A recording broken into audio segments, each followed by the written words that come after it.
Well, hello, everybody. Welcome to Guiding Star Astrology. I am so excited today because we are going to be talking with one of my favorite astrologers, a true kindred spirit. Tania Daniels has joined us from Italy today, and we're talking about a fabulous topic, Hellenistic Astrology and Syzygy, which I'm just so intrigued about. Tania, thank you so much for joining us. Thank you, Kesenya, for the invitation. I'm so excited to speak to you. Yeah, I've been looking forward to this for quite some time now. And for those, I'll share a bit about you, Tania, if you don't mind, for those who aren't familiar with your work. But you have such a body of work when it comes to astrology. I'm actually very humbled to be speaking to you today.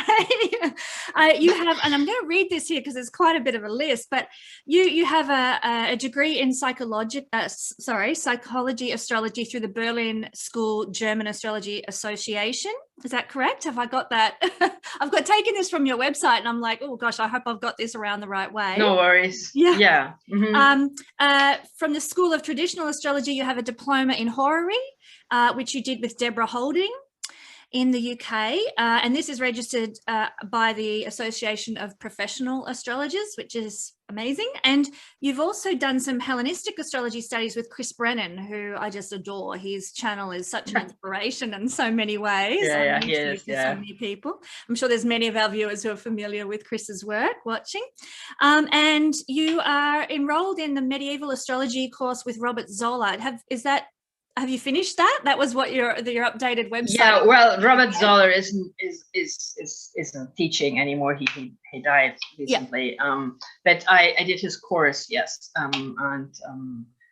So yeah, I finished. It's one of these courses you never finish because you go always back and reread it, and I'm doing other courses as well. So it's always an ongoing process, but Zoller is certainly one which I refer often back to him. So there's so full of information. Yes. Yeah, he's amazing.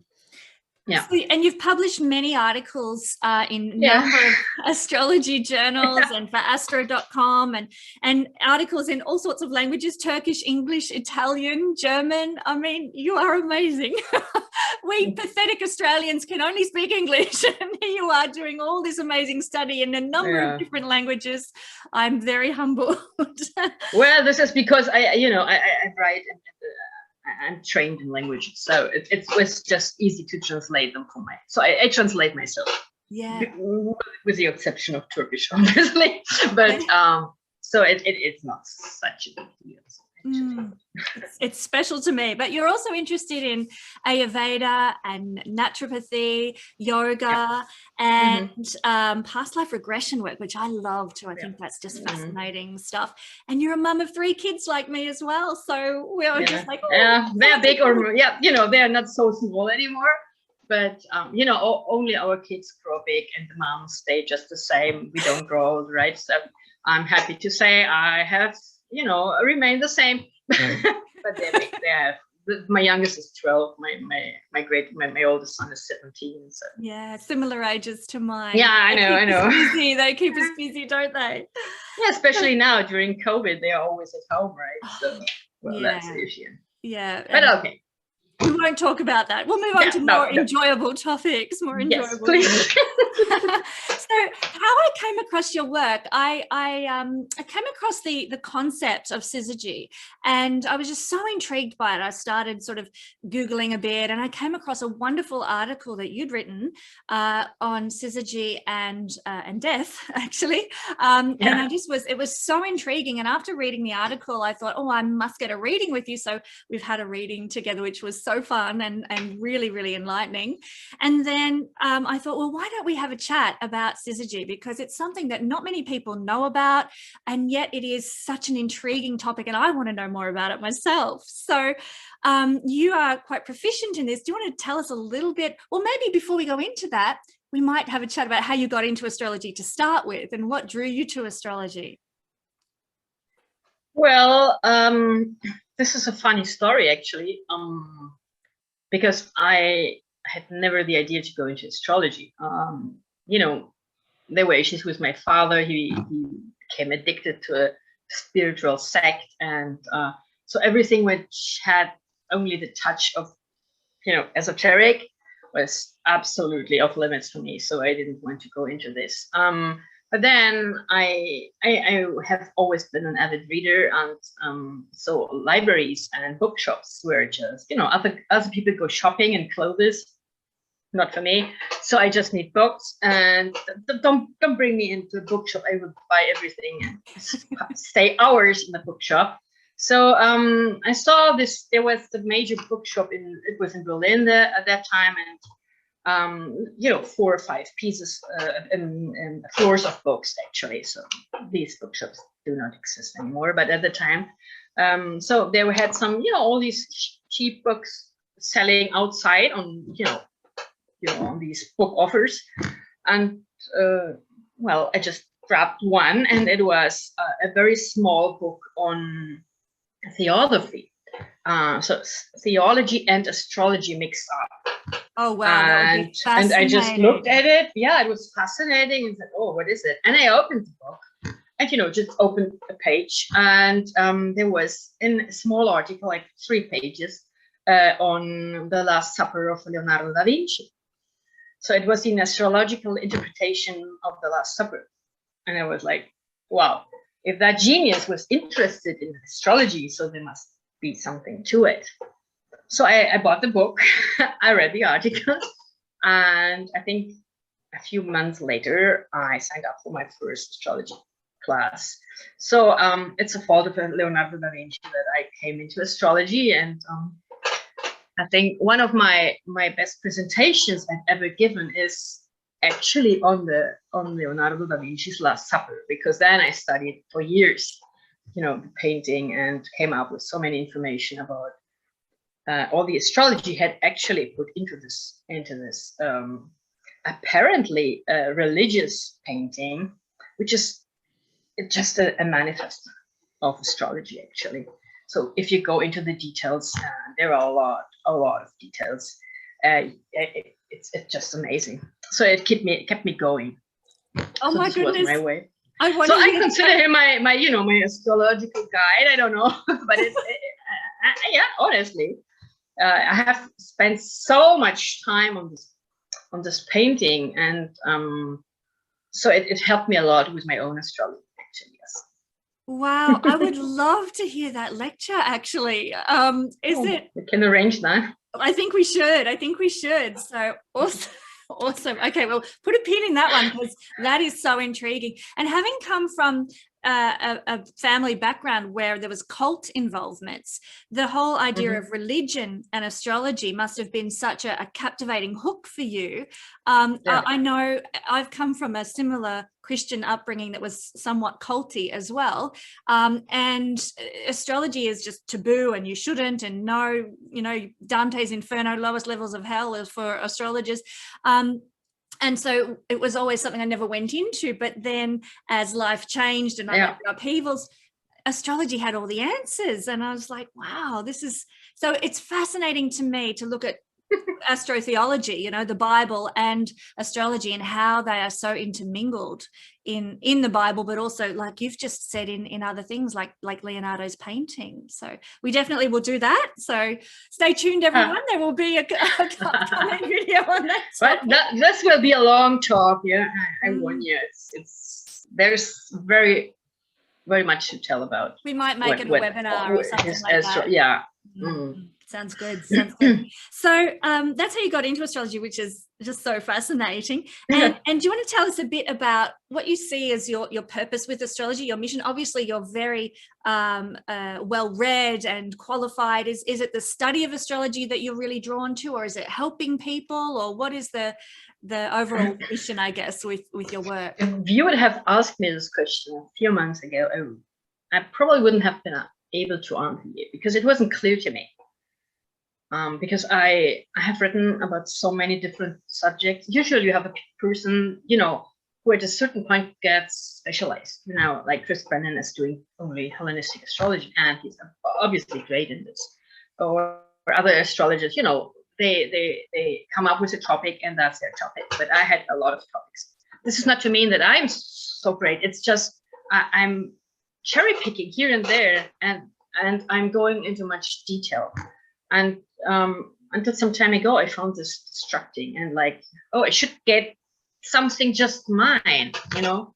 But then I was writing a series on William Lilly at the moment, at that time. You know, I'm an orrery astrologer mainly. And well, I do natal work, but I come from orrery astrology. And so I was redoing all his charts, but it was a lot of detail and more information because he was often very quick writing his judgments. So he didn't put all the whys in it. So why did he say this and that? And this is what I tried to do, and it was a successful series. But I came to a point when there was a chart about well, there was a description of the person. I don't remember which chart it was. It doesn't matter. But there was the sentence: if Mercury has a latitude, it describes a fat person. And I was like, why is he saying that? So I got stuck, and you will laugh, because normally people go ahead and say, okay, let's do other things. But I stuck with a sentence and started researching. And well, now I'm writing a book on it. Like, yeah, because this was so intriguing. Sentence. Yeah, well, there were more occasions, but the first moment I realized, oh, I have to do something with the sentence and this tiny little information.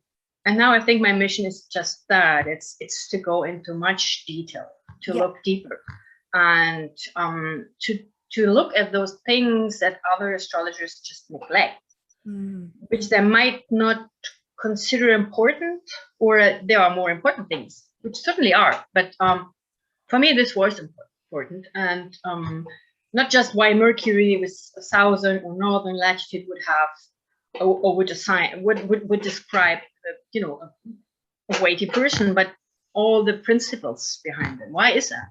Yeah. So my book is now on everything that is related to latitude. It's a lot. It's growing, gardening. It's medicine. It's a lot of astronomy, because I have realized that most astrologers don't know anything about astronomy. I know. Me included. Me included. I had no clue.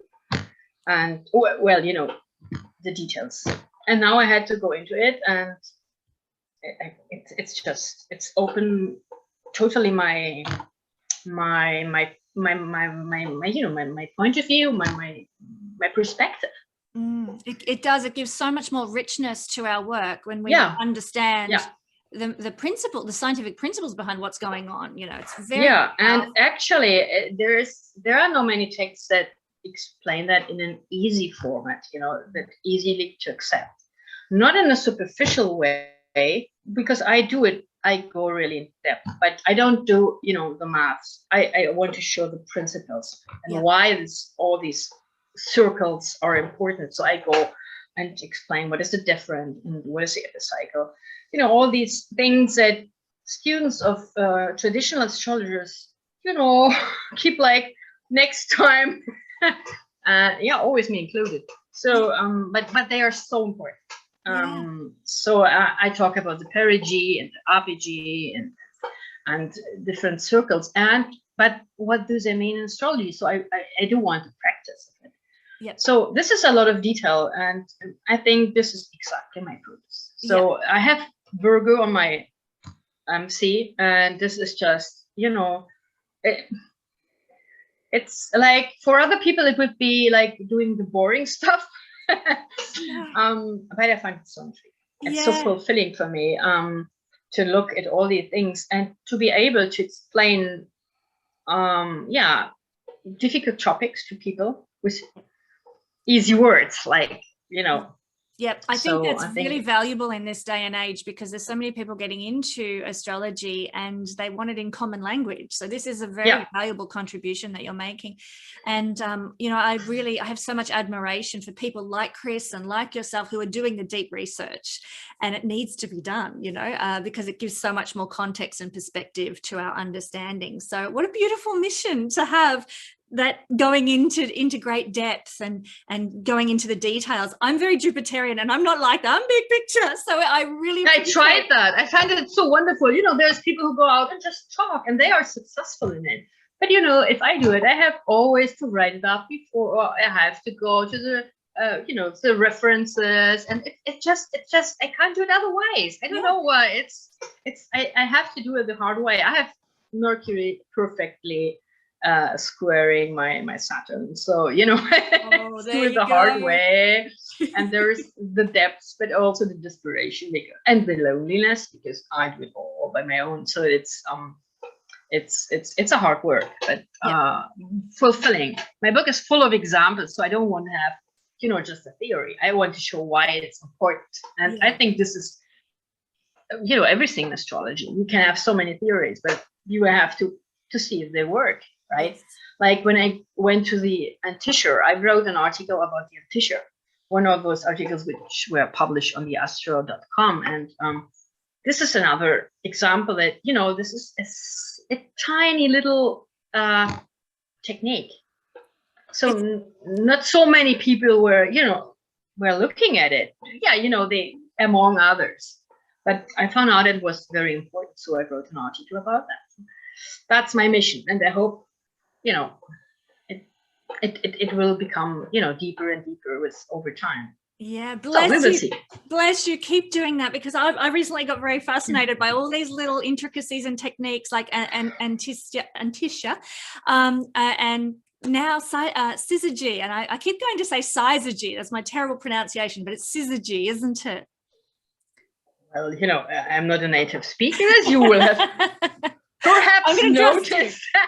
So I call it Syzygy. Please correct me if it's the pronunciation is different. Sounds good. I think nobody knows, actually, because it's a Greek word. It's not an English word, so I don't want even to try how to pronounce that in Greek. I don't know.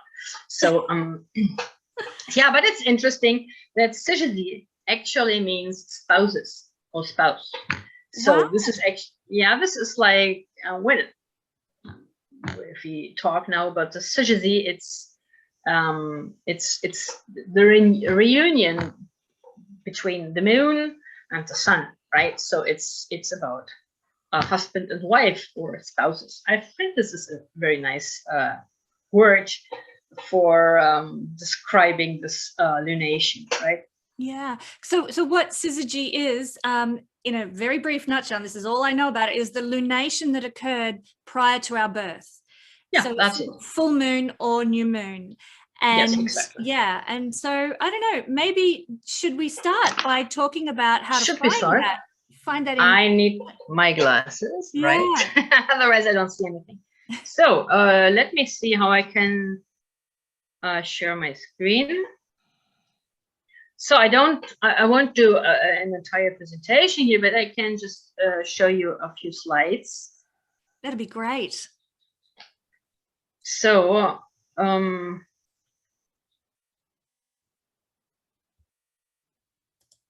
yeah, what is a Syzygy? Can you see my screen? You see it? Yeah, perfect. Okay, so that's it. So what is a Syzygy? Syzygy is nothing else than a lunation.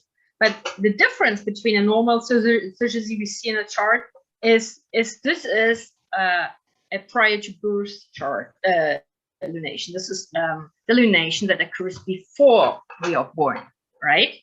So a person can be either born on with a Syzygy that has been new moon or full moon, right? And how can we see this in a chart? So I have two example charts here. Let me see. Let me make this bigger. Okay. So I searched for two Australian girls, right? Right. Yeah. And I found out, as I was saying to Kesenya before, they have an Australian passport, but none of them is born in Australia. So forgive me. Well, this hasn't, you know, I didn't do this on purpose. We're very multicultural. Nicole Kidman was born in Honolulu, right? And Julia Gillard is it Gillard? Well, she's actually an English-born woman. So anyway. Yeah, that's amazing. I had no idea that you could become Prime Minister of Australia and be born in. They're Australian born VIPs. I don't know. So, anyway, here, how can we see our Syzygy? Well, first of all, well, before I go into this, maybe I should explain to your auditorium, to the listeners, how can we set our astrology programs to see the Syzygy? Oh, good idea. Yeah. Yeah. Mm-hmm. So I will do this very quickly, assuming that everybody has an astrology program. And I have done these 2 slides here. Well, I work with Janus, but most people probably work with Solar Fire. But actually, Janus is a New Zealand program, so you know, I go for it. Well, this is very easy. You go in Janus, you go to the toolbar, click Select, click Arabic parts, and then you click on Sign. Okay, that is the Syzygy. I don't know why they call it Sign, but it's yeah, I explain. But this is actually the Syzygy, and it will show you your lunation, either full moon or a new moon in your chart, and it always refers to the lunation prior to your birth. If you have Solar Fire, then you go on whatever chart you have, you right click and choose extra ring points, and then Sol Lunar. Okay, then you choose Syzygy Sun and Syzygy Moon. That's it. You will have these 2 voices or 2 words on your chart. That's it. It's just quick and dirty, and if people need, they can send me an email and I can explain it better. Sure. So yeah, we know that the Syzygy is just a lunation, and here in Nicole Kidman's chart, how we search it. You see, this is the sign here, but if you don't have it in your chart, you can look at it in this way. We look where's the sun first of all, right? And we see the sun here is at 29 degrees Gemini. And we see that the moon is 13 degrees of Sagittarius. So she has been born on a full moon day. The same day, a few hours later, there was the full moon. Mm-hmm. But this is not the Syzygy. The Syzygy is the lunation before her birth. So we go back until we come to the sun. We see that the moon hasn't gone later than it's not yet full moon. No. So this means she has been born on prior to a new moon. Can you see that? Yes, it's very clear. Yeah? Very clear. Okay. In the case of Julia, is it Gillard or is it Gillard? Yes, yeah, it's Gillard. She was our Gillard. Okay. Yeah. Okay. So in case of Julia, we see it's different. We look at the moon.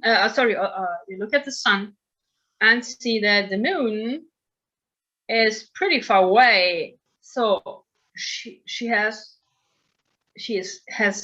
touched the position before and is now going to she's waning, right? You see, yes. There is a little space left and she is waning. This means the lunation prior to her birth is an opposition, right?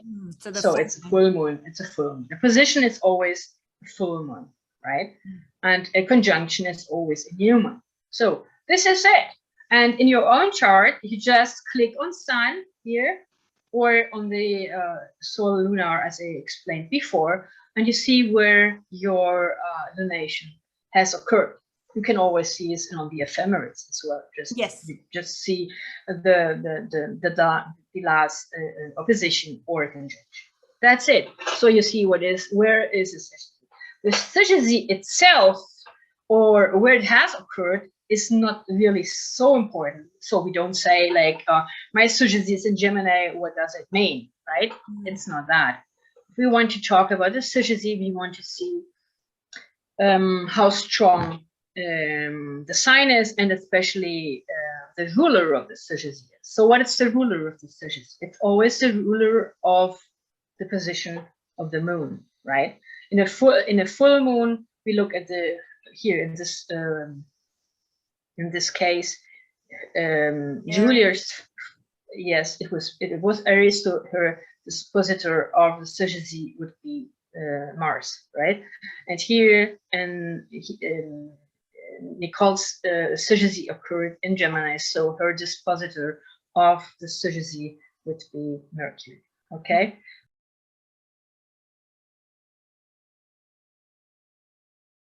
So tell us a little bit, Tania, about the meaning of the Syzygy lunation itself. Is there a difference for a start, perhaps, between the new moon and the full moon Syzygy in the birth chart? Does it express differently? And no, it's just like, it's, you know, in the past people have believed that there was a certain moment when the soul descended into the body. I don't know, you know, if that is true or not, but in astrology, the Syzygy, whether it is full moon or a new moon, it's just the moment that we use to describe the physical body, or, you know, this is one of the techniques to show whether a body will be strong or weak. Okay. Wow. So valence, there are many, you know, lengths of life techniques, and this is not one of but valence has or uses the Syzygy together with a part of fortune to determine if there is the risk of a, you know, violent death. So, but he just goes on his several examples on violent death. One, for example, is there was a person thrown to the lions, or another one was roasted in a bath. So, well, it sounds funny to us, but probably not so much to the one, you know, eaten by the lion. But we can see the example chart later. Yeah, so that was determined. He determined that by the Syzygy in the chart. So yes, the determination is based on the lunation type, new moon or full moon, and the dispositor of the particular lunation, and it's, I'm assuming, its dignity and its situation in the chart. Yes.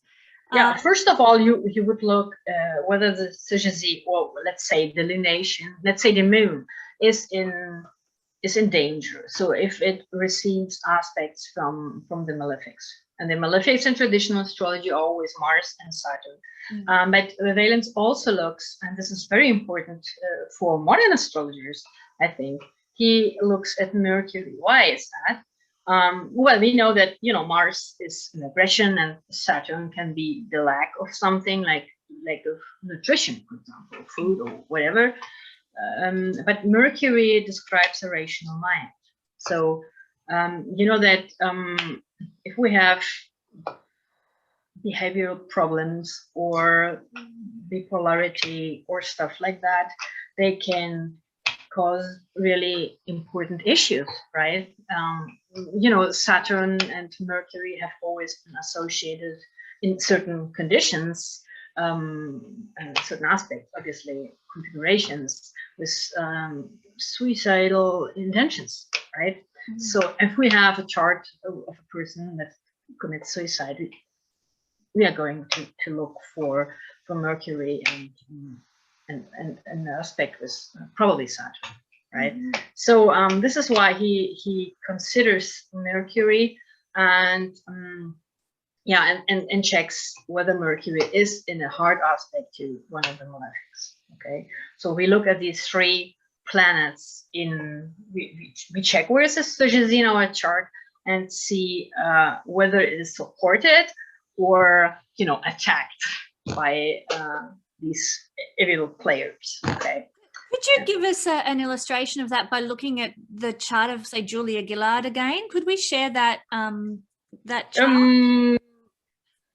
Well, we can talk about her chart, but I have to say something else before, and this is the technique that valence uses for violent death is bifolded. So we have to look at the Syzygy and to see whether there is a warning, you know, there's danger for the physical body, because the Syzygy is one of the players, or one of the positions that we look at if we want to describe the physical body. Usually we look at the first house ruler, the ascendant, and the first house ruler. That's first and foremost. And then we look at parts of fortune. Yes. But the Syzygy is kind of a general, you know, player. We don't look at it to describe the physical body, but we look at it if there are warnings related to the physical body, right? So the real player in violin's technique is fortune, Right. Okay. So everybody knows.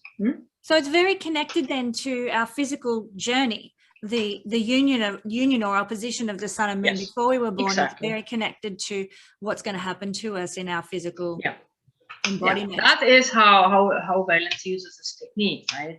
He looks at it as a lighthouse. Is there description of some inflection to the body, and then we can go on with other techniques to see what might happen, when it might happen. But this is our one thing. And then he looks at where the parts of fortune is, and because if there is some evil, forecasted by the Syzygy, and I don't want the listeners now to go to their Syzygy and say, "Oh God, let me check." No, I don't do it. I haven't done it for myself. I won't do it for others. I don't think this makes so much sense. It's not helpful, is it? No. No, it's not helpful, and really no. It's not something that I would advise to do. But if you want just to understand the technique, how it works. So we have the warning, and then you would see, okay, where is my path of fortune? And then you would look at the 8th house of the path of fortune to see, okay, if it will happen, how will it happen, right? So because he says like say our fortune is in Aries, okay, so this would be our first house. We always consider like fortune to be in the first house to make it easier to the reasoning, right? Yes. We have it in whatever house, but we make a mentional rational construct to see it on as a first house. Yes. In the first house, that makes more sense. So let's say I have it in Aries, and then obviously my fortune would be in Scorpio. Is it right? Yes, in Scorpio, sorry. And so he says, okay, Mars is eclipsed or is egressed. He says eclipsed by Mars. So he says, in this case, we will have Mars would attack himself in a certain way. Right. Okay, this is not so for every sign.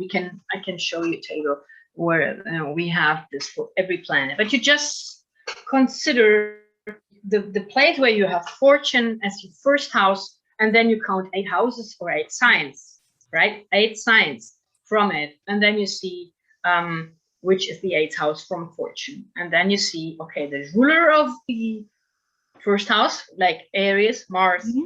Mars is eclipsed by the ruler of the 8th house. Okay, which is Mars. So yes, I can show you just the table here of mine. Let me screen share a second. Yes, if I get my hair right. Let me see where I have that. It's pretty much from the end. Can you see the screen? Yes, there we go. Okay, it's now. It's coming. Okay. Okay, I just give you the example here. Sure. So we have the 8th house ruler from fortune. Let's say our fortune is in Gemini. So what is described by it? So it is, we can say Gemini is Mercury. So Mercury is killed by Capricorn and Saturn. So Mercury is killed by Saturn. And Valence says Mercury is destroyed by Saturn, as we have said. So this means death by black bile, painful cramps, or harmed in damp places by beasts or by crawling things. Condemnation to death, imprisoning, suffocation, attacks by bandits or enemies. Okay, as we know in traditional astrology, everything is described by extremes. Mm-hmm. This doesn't mean that the astrologers believe that everybody who has fortune in Capricorn will suffer this kind of death. It's nothing like that. But I think they use strong examples to get the rational clear, right? So we have, in this case, we would have 2 planets, which are Mercury and which are Saturn, and we have to bring the significations of these two planets together, right? Mercury describes person, people, thinking, and also, you know, the hands, the arms, all kind of things. And Saturn always describes a dysfunction, you know, harm by a kind of dysfunction, and elect dysfunction, something that doesn't work anymore, right? Mm-hmm. And that can cause us harm. So, and this is why he says black bile. Well, this is typically to refer to Saturn. Painful cramps. So the muscle is not working. It's cramping. It's you know, how can I say it? It's there's a restriction, right? There's some it's the impossibility of movement, of free movement, mm-hmm. in this moment when you have a cramp, right? Yeah, also you know, Capricorn describes all kind of beasts. So these significations are brought simply together, right? If you see here Leo and Pisces, so the sun is destroyed by Jupiter, you would say, okay, Jupiter's a nice planet, but it depends, right? It depends. Every planet can be good or bad, benefics included, malefics included. So in this case, Leo is the sun. The sun represents the heart, among other things. Okay, so we have the heart. So this is why he says heart attacks, because Jupiter makes things big, you know. This is good, but it can also represent exaggeration, too much of excess, right? So if you have excess brought to the heart, it can be a heart attack, right? Yep. It can be, it does not need to be. It is just an extreme example.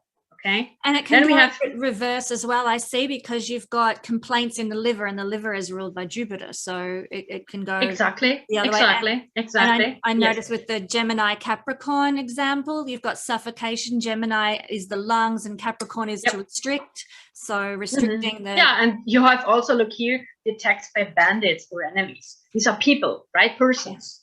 Not nice persons, because we're talking about the 8th house, but Gemini represents people, so this is why we have the bandits and enemies here. Yeah. Right.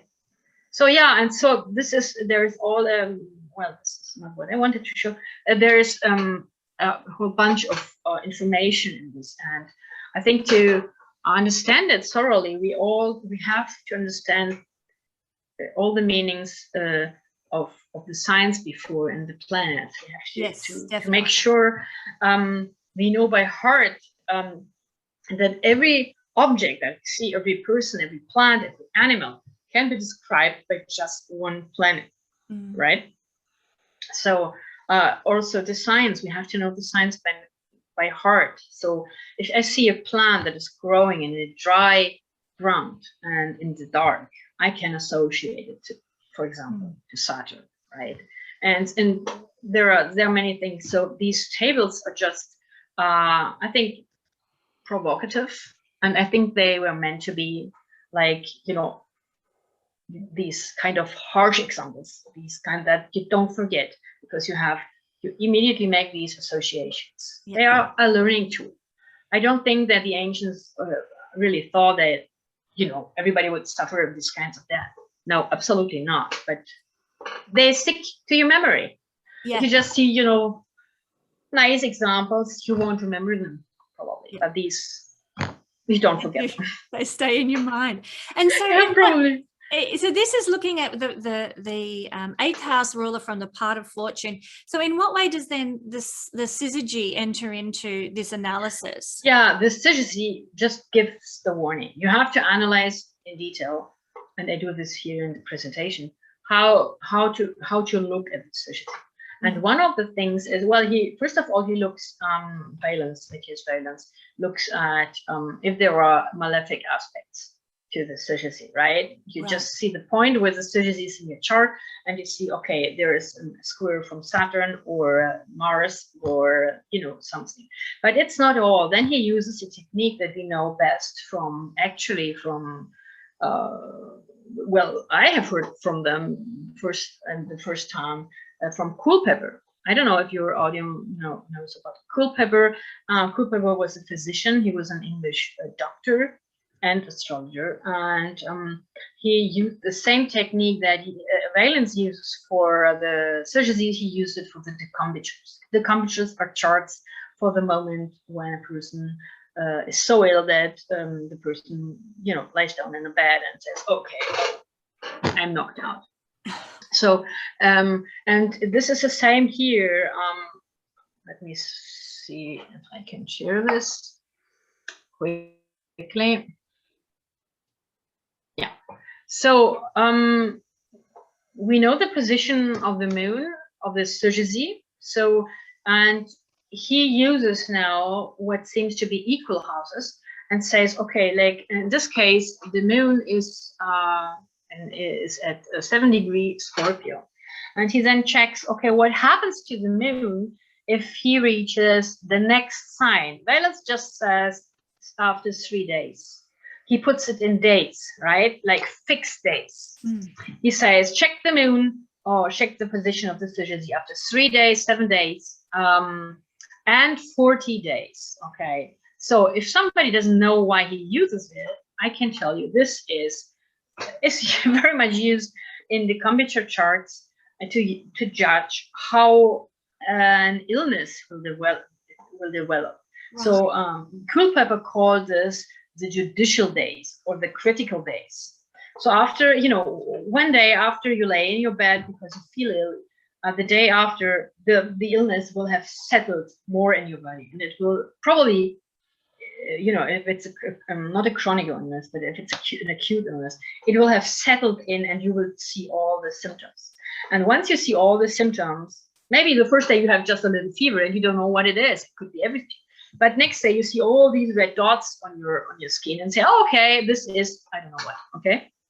So this is why he, in the decombitures, he uses the 3rd day, which is exactly what he does is he uses, in this Syzygy, the 7th degree here. Let's say this is a birth chart, and this is the Syzygy position.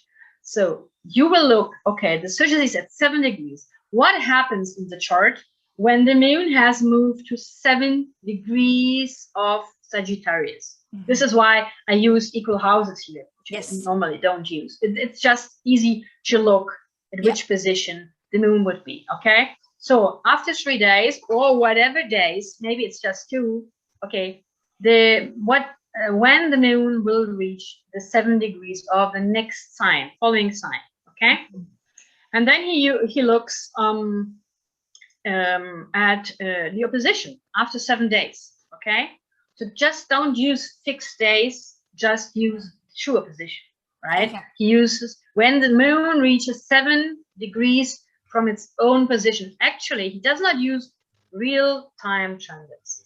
At least, I don't think he uses. I think he just uses a 7-degree position here, as Culpeper does also in his decombitures charts, right? So these are symbolical days. So you would take your ephemerids and just check what happens. So he wants to assure that nothing happens to the full or to the moon after 3 days, after 7 days. Okay. Yes. So the 7 days is a critical period. So there would be in an illness you would expect that, you know, you might get a fever or, you know, whatever. And this is why he wants to check what happens to the moon after 7 days. So, but why is 40 days so important? Yeah. 40 days. Yeah, this is interesting. But 40 days, well, in the Talmud, they used 40 days. After 40 days, the soul was thought to be fully descended in the body. Right. This is actually a Jewish number, 40 days. So maybe we have some Jewish listener and can tell us more. But from our astrological point of view, I don't think that Valens was referring back to Talmud. But it is from our astrological point of view, it's the second, the second opposition. Mm-hmm. The first opposition is just when the moon reaches here. It's 14 days. But I don't know why he doesn't use 14 days.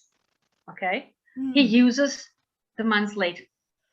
Okay, and this is more or less 40 days. Okay, so he uses the next day. So when the moon changes sign and reaches its own position, well, the 7 own degree degree, but the position. next sign, the following sign, right? Which is not a sextile, it's just, it's just the next following sign. Then he uses the square and he uses the opposition, but the second position. Yes. Okay. And he wants to see if, for example, on the 14th day, there is some hard aspect from Mercury, and if Mercury is afflicted by one of the benefics, okay, this is for the the illnesses of the mind. So this is how he sets, how he establishes whether there is a possible problem or not. And in my article that you can find online, there is plenty of example charts for example, Princess Diana, right, and many other people you will well know. But this is just how to establish whether there might be an issue. And then he goes and looks at fortune and the 8th house from fortune. And in this case, well, I don't have parts of fortune here. You can go back to the example here, right? We would take, this is the parts of fortune, this is the symbol here, right? Can you see this? Yes. So yes. we would take this at the first house, okay, and count 8 houses from fortune. From you can see this. I have this somewhere here. Don't remember. Oh, anyway, you can have this first house, second, third, fourth, fifth, sixth, seventh, eighth. This would be the 8th house from fortune. So we would check, okay, we would see, okay, in this case, in Nicole Kidman's chart, Mars would be destroyed by Mars, okay? In Julia's, so we would, in case that Syzygy showed something, then we could expect something Martian happen to her. So aspects from Mars would be what we'd be looking for. Yeah, we would be looking for. We would look at Mars itself here, right? He is at 20 degrees Virgo. We would look his aspect. Well, he has, for example, the sextile for Mercury, but this is not a hard aspect. We would look at Saturn. He's in aversion, so this is not a hard aspect. Isn't Nicole's Mars at 18 degrees of Libra? Am I looking at something incorrectly there? No? In the 12th house here? Oh, sorry. Yes, I was looking at Uranus. Normally I don't show these planets, so I was confused. Sorry. Yeah. Yes, you're totally right. Yes, this is why I don't put the outers in my chart. Yes, absolutely right. So yeah, sorry. No, don't be sorry. I do that sort of thing myself. Don't worry. My glass. Okay. Yes. Sorry. So the Mars in the 12th, is that anything to be concerned about then? Well, it's just the dispositor. Yeah. Well, you would give a possible explanation to that, right? Sure. It could signify a lot of things, like just sleeping away, right? Yes, that's right. Yes. One of these things. Well, he's in his detriment. It's not. There is a whole bunch of significations. First, we should establish if there is a warning of violent test. I don't want to do this here, right? But this is one of the things. And then we see, okay, there is a square to Mercury, right? This would be assumed as a hard aspect, but it's Mercury. And and then we have, there's no opposition from Saturn. Saturn is in aversion, so he's not looking at Mars, right? So and then we would have to check the transits of the Syzygy after the 3rd day, the 7th, and the 14th day. So so we could do that with Julia's chart. We could say, sorry, just let me finish this here. Yes, sorry. In Julia's chart, we have the fortune here and the 10th house, and we count 8 houses from what is it? It's Leo, right? So this is the 7th house. This is the 8th house. So in this case, the moon, the sun, who will see the powers of fortune, is destroyed by Jupiter. Okay, so this is, we would describe Jupiter as the significator of what could happen to her eventually if there was a syzygy representing a particular danger. Okay, so this is what we do. And if you want to look at example chart, actually, do you want the bass or do you want the lion? Let's go the lions. I think that sounds like fun. Let's go to the lions. Yes. So I have this funny example. Well, funny, not for the man who was thrown to the lions, but Valence has one example chart of the lions. So he says, okay, where's fortune? Fortune is here. This is the 7th. This is the 8th house from fortune, right? So Venus, the ruler of fortune, is destroyed by Venus. Okay, so we look at Venus. Venus is in the 8th house. Okay, and we have Saturn in the 8th house. So there is a malefic. So this is not pleasant, right? And this is one. We see also Mars is in the ascendant, and he is opposing the sun. The sun represents, among other things, he represents lions, and Mars describes aggression, right? So also, if you look at it, I find it very interesting that the 12th house is in Cancer, right? The exaltation ruler of Cancer is Jupiter. Yes. And the 12th house describes big animals. Yes. I don't know if Valence looked at also the house position of certain things, but it's interesting that it's a very big animal. It's a majestic animal, right? And we have these aspects here. We have the moon, who represents the physical body. We have fortune, who also represents the physical, which also represents the physical body. And both of them are squaring Mars, right? Mars is opposing the sun, the lion, right? So it's a very impressive chart if you just see it in this way. Yeah. They had a very clean vision of it, right? Okay, look, let's repeat it, right? First, search the fortune. Look at the 8th house from fortune, right? We have Saturn. Okay, not nice, something harsh, something that is, Saturn is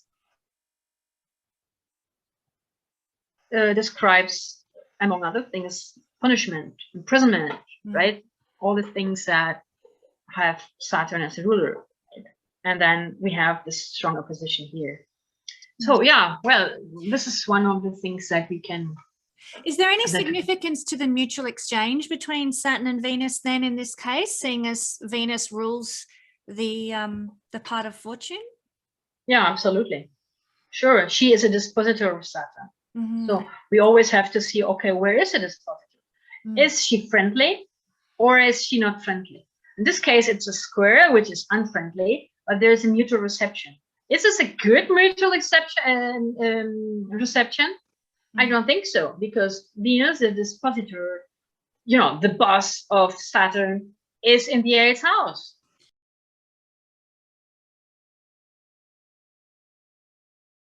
So, Tania, we've looked at health and how syzygy can play a part in determining health and how an illness is going to progress. We've looked at death in the case of death by lions, and there are many other indications that we can often see in a chart too.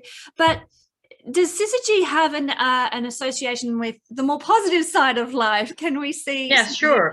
So it's the same way we don't want to see the syzygy afflicted by the malefics. We can also see if the syzygy is actually affected by the benefics, right? I have the example in my presentation of a 122 years old girl. Oh, wow. And yeah, actually, I found it amazing. Even her birth date is accurate, so we can work with that. Well, the oldest woman ever lived on this planet. So she was already 18 years old in the 60s or something like that. So she would have till a lot of things. But Where anyway, was she yeah, from? Like, what country was she from? she was French. French. Oh, wow. That's amazing. 122. But go on. Yes. Tell us about So, her. yeah, well, and I give her example just, as a kind of opposite information, right? I don't just want to be negative. I don't just want to see negative events. I just want to see positive events. So we would see, okay, first of all, her Syzygy is not afflicted at all. And she has strong benefics. And this is the point. We always look for support. Hellenistic astrology always looks if there is help, if there is an aspect by the benefic planet or by any other planet that has dignities, right? Mm-hmm. So, because dignities just means that it means that Mars has dignities, so he's dignified. He describes positive things, or Saturn in Libra wouldn't describe a horrible thing. Probably it depends on context, but we can have benefics that act as malefics. So if you have Venus that is in her fall, or in a cadent house, whatever, then she acts in a bad way. Like it could be like eating too much sugar, or just being bossy with others. I don't know. So it could be a person that you don't want to meet, right? Mm-hmm. If she is in Pisces, then she has dignities, right? She would behave as a very different person. So this is what we look at if you look at astrology in a very broad sense, a very general sense. We look which planet gets help, which planet is dignified, which planet gets help, which are the positive ones, and also which are the negative ones, which could cause a problem, and so on. This is the same for the Syzygy. So we want to see support. In the case of the 122 years old, she got a lot of support. You will get, you will bet, right? It's you need a strong planet there. So this is just the point. And in those example charts of these, more unlucky persons, you see there is no support. There is affliction. Yeah, so this is all the point we can make here. Right. So you can see vitality, and you can see health struggles through utilizing the Syzygy, because it does, as we said in the beginning, correspond to our physical presence in the body. And that harks back to the whole ancient perspective of Syzygy, which is that the soul enters the body at the time of the lunation prior to birth. Yes? Yeah, this is, well, they thought there is, there are, during the pregnancy, there are moments which are associated with each planet. And I don't remember it now exactly, but at a certain point, it's Saturn, and then it's Mars. And it's sure, because you have first, all the cells divide and multiply. And then at a certain point, you look like, a baby looks like, or an embryo, looks like a Pisces, a fish, a little, I don't know, a little dinosaur or whatever. So it seems that it's during the entire evolution in just 9 months. And at the end, it looks somewhat human. Yeah. and also, when a baby is born, well, I have kids, you have kids. So we know when they just born, they look like ancient people, like old. That's right. Like all wrinkles, and everybody says, "Oh, baby, newborns are so nice." Yeah, maybe often. They're not being kind, especially when they are little, too premature. They are born premature. Then they have all these wrinkles. I don't go into this right now, but you can see it. I was thinking to take a picture of my newborns at that time, to see, to compare one day with the old ones. Mm-hmm. I won't get to see them probably, but it would be interesting to see all these wrinkles of a newborn and to compare them with the wrinkles of the old. That's a field of study for somebody who might like to do that. I think that would be absolutely fascinating. Maybe see the same face, just little girl. I don't know. But very Benjamin Button. I don't know if you've seen that film. Yeah, I have seen it. Yeah, sure. With my kids. This was interesting. Yeah, but anyway, so this is the idea that at a certain point, the body is formed, and the body has a kind of independent life. We can see this from people who have, so strong mental problems, that they are not anymore there, or like coma patients. Look, you know, when there is no mind anymore in the body, or it's linked out, or it's gone for time period, or it comes back, or maybe it doesn't come back, but the body has an own function, an own biological function that is independent to a certain degree from the mind, right? Yeah. So I think this is the question, that at a certain point the body is formed in the belly of the mom, but it's not fully conscious yet, and this consciousness comes in by degrees. So I think this is the idea. I don't know if this is what Valens was saying, but it's in all religious texts from whatever religion. So I can only think about it, and it makes sense. So, but this is speaking about incarnation, reincarnation, when the soul settles in. It's not for everybody. So we can just stick with our oppositions and conjunctions, and not go into any, you know, esoteric stuff if you want. So No, I was ahead. just going to say, I really like that. And there is an ancient idea that the soul enters the body from the east, from the sign rising on the eastern horizon at the moment you are born as well. And I kind of like that idea, in that that's what makes us a Pisces soul or a Gemini soul, you know, because the soul has come from that constellation. But that's getting very esoteric there. And I like that stuff. It's also many religions believe that a person slowly awakens in the body. So there is first the body, the physical function, and then slowly the consciousness settles in. And at the age of 5, it's totally settled in. You know that many kids, small kids, speak with their imaginary friends, and they see. Yep, things. And they can remember past life experiences. And they can, so it seems that that there is not yet a separation that we see. We live in a totally separated world. There's a spiritual world and there's a physical world for us. We are just in our physical world. And for the small kids, it might be different yet. So, they settle fully in by the age of, I don't remember, 5, 7, something like that. So then there is a total division. We don't see anymore these friends or helps or guides or whatever. So this is, the spiritual approach. Right? But in order to do astrology properly, you don't need to believe anything of that. You don't need to practice anything of that. I just want to make this a point here, that astrology is more it's based on a lot of rational concepts, a lot of astronomy, and it's not so humpy bumpy. So everybody who opens the traditional astrology book will see how much work this is. I can only recommend it. I love every kind of astrology, but especially traditional astrology. And you can see my library here. It's it looks wonderful. Books. I'd love to get my fingers into that. Come around. I'm always here. So So is it this sort of a very logical approach that Hellenistic astrology has that is appealing to you? Is that the draw? Yeah, absolutely. And also, what made me get away from modern astrology is, at the end, I had the impression you could apply all kinds of descriptions to just everybody.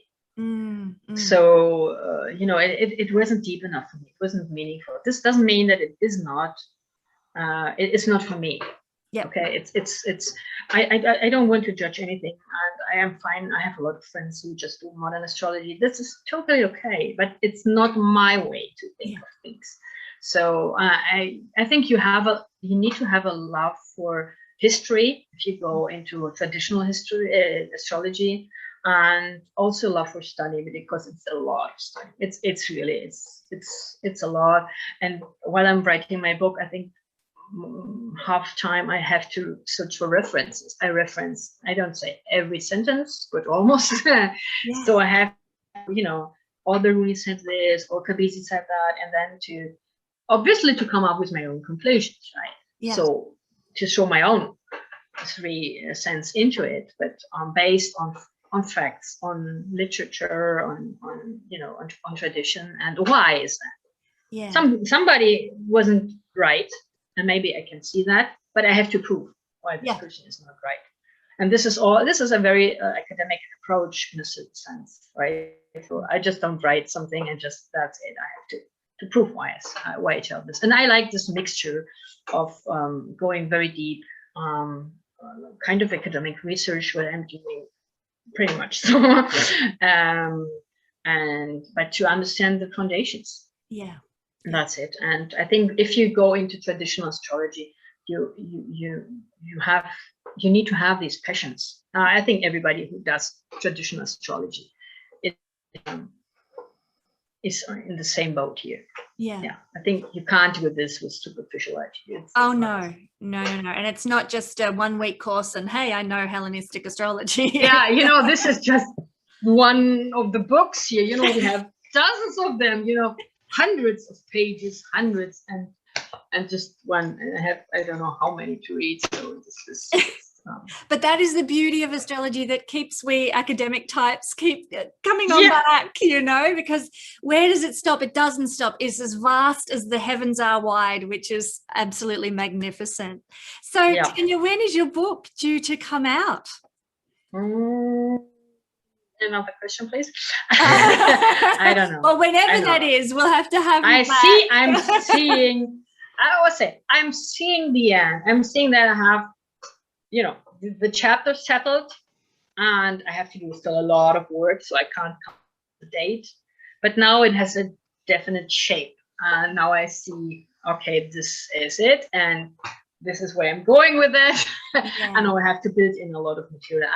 I think I have the astronomy settled, and there's a lot of astronomy, but you know, for dummies, explained for dummies, right? Just as me. And then I have a lot of example charts, and I want to have some very practical book. So yeah, I'm not sure if this year, it might be next year. Take all the time you need, because I'm sure it's going to be magnificent when it does come out. Yeah, hopefully. I want to say a big thank you for sharing this with us today. It's been so insightful to me and really piqued my interest to know more. And if there are any viewers out there who are also, like me, interested in knowing more about Syzygy, then Tania has actually offered to run a course for us all. What we would need is at least 10 people interested. We'd charge about €10 roughly to sit in on this workshop with Tania.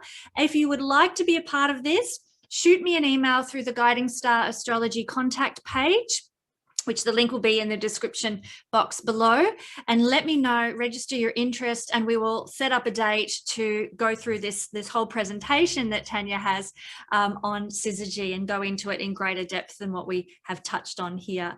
Yeah, but because we are in different time zones totally, so we have like 12 hours of difference, so we have to plan it a little.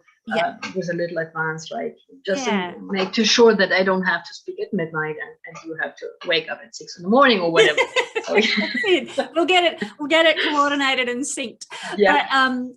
But yeah, we would be wanting sort of 10 or more people who might be interested in this, in sitting in on this presentation and learning more about Syzygy from an absolute expert. So Tania, I want to say thank you and big kisses for joining us and sharing your wealth of knowledge. We will have you back again to talk about Leonardo da Vinci, which will be very exciting. That would be fun. So I want to wish you all the best. I know it's very hot in Italy today, so I hope you can stay cool. Yes. Thank you. It was such fun. So yeah, whenever we can do it again, no problem. And yeah, if people have questions, or they can send me an email, or you send you an email, whatever. I'll put a link to your website in the description box below. If people want to get in touch with you to get a reading or something like that, then they can reach out through that link. So great. Lovely. So thank you, Kesenya, for the invitation, and well, I hope to see you soon again. Yes, thank you so much.